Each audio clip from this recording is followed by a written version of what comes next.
Hello guys, तर आज आपण बोंबील करीची रेसिपी बघणार आहोत.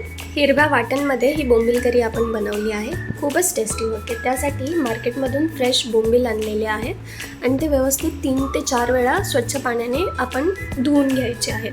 तुम्हाला हवं तर तुम्ही मीठ हळद लावूनसुद्धा ते धुवू शकता. बाजूला चिंच आपण भिजत घालणार आहोत.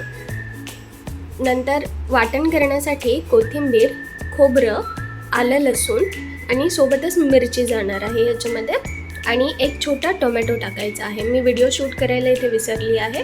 हे व्यवस्थित आपण ग्राइंड करून घेणार आहोत अशा प्रकारे आणि लगेचच आपण तेलामध्ये हा मसाला फ्राय करून घेणार आहोत. मसाल्याला तेल सुटेस्तोपर्यंत त्याला व्यवस्थित फ्राय करायचा आहे आणि त्याच्यामध्ये लाल तिखट, हळद, धनेपूड आणि थोडी अजून काश्मीरी रेड चिली पावडर आपण टाकणार आहोत. सोबतच थोडासा गरम मसाला.